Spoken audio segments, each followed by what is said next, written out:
One morning before school, I was rummaging through the equipment room, which was located just off the gymnasium. My dad was a physical education teacher. We always got to school early. Normally, I'd be shooting hoops in the morning or hanging out in his office while I got ready for work. But this morning, I was bored, and I thought I'd see what this room had to offer. To my surprise, tucked in the back corner of this room was a barrel full of indoor lacrosse sticks. They were goofy looking. They had a bar across the head of them so the ball wouldn't fall out, and they had these flimsy looking shafts, but I didn't really care about those details. I was absolutely pumped. My dad had introduced a bunch of new sports to this tiny New Hampshire town since we had moved there, and he assured me that he would introduce lacrosse to his phys ed classes. Lacrosse just wasn't a sport that I liked. It was my favorite sport of all time. One day, I went to visit my dad up on the high school campus in New York. I was in 4th grade, and I stumbled across this game. I had no idea what I was looking at. These large men with helmets and sticks flinging this tiny white ball around. The hard hits and the fast shots, I was mesmerized and hooked instantly. From that day on, all I did after school and every weekend was play lacrosse. The Native Americans who invented the sport called it the creator's game or the medicine game. I was 10 years old and I had no idea about those facts, but I knew that lacrosse was buried deep down into my bones. I was 13 years old when we moved to Gorham, New Hampshire. I went from a class of 500 students to 38. 7th grade through 12th were all in the same school. It encompassed 3 towns, and there was 350 students. Tiny town. My dad had gotten tired of the fast-paced life in New York, and he was ready to make a change, and my whole family was on board.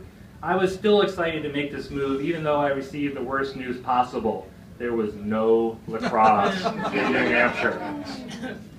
Gorham was particularly hard on outsiders. I wasn't aware of that at first. When I first made it to town, everyone was very welcoming and inviting and nice, and I shared all kinds of parts of my personal self and what it was like growing up in New York. But the environment quickly changed hostile. I had people challenging me to fights that I had no desire to participate in. I had kids slamming me up against lockers and calling me every homophobic slur you could imagine. I had kids tearing me apart for how I looked, how I dressed, how I walked, how I talked. Even the music I liked wasn't working for them. It made no sense to me, and it was incredibly hurtful why these people were attacking me. I was never the cool kid.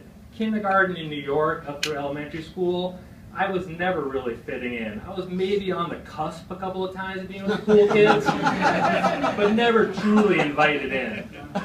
And it didn't make sense to me even as a young boy. I thought I was a nice kid, and all I really wanted to do was have fun and play sports. It was pretty simple.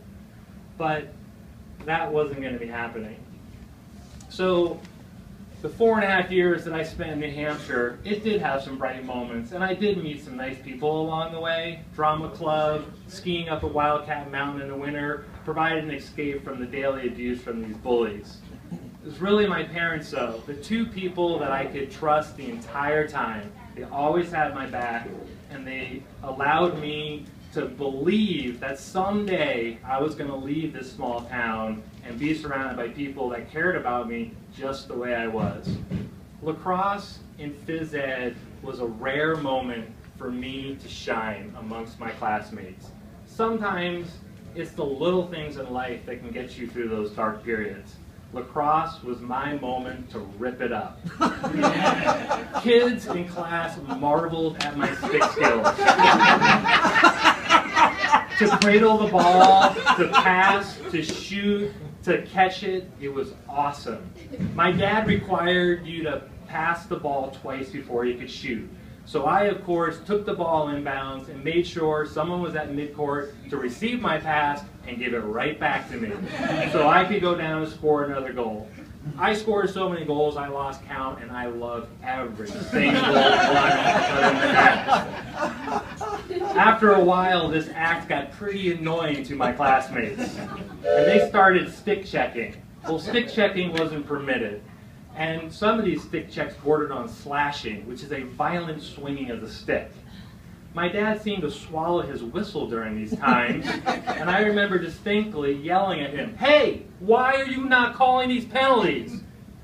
He slowly looked at me and calmly said, "Pass the ball." I knew he was trying to teach me a lesson there, and it was a lesson I was clearly not interested in learning.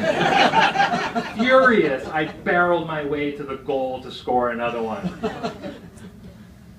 Lacrosse was very much a microcosm of my entire existence in Gorham. There were kids that wanted to emotionally break me and sometimes even physically break me.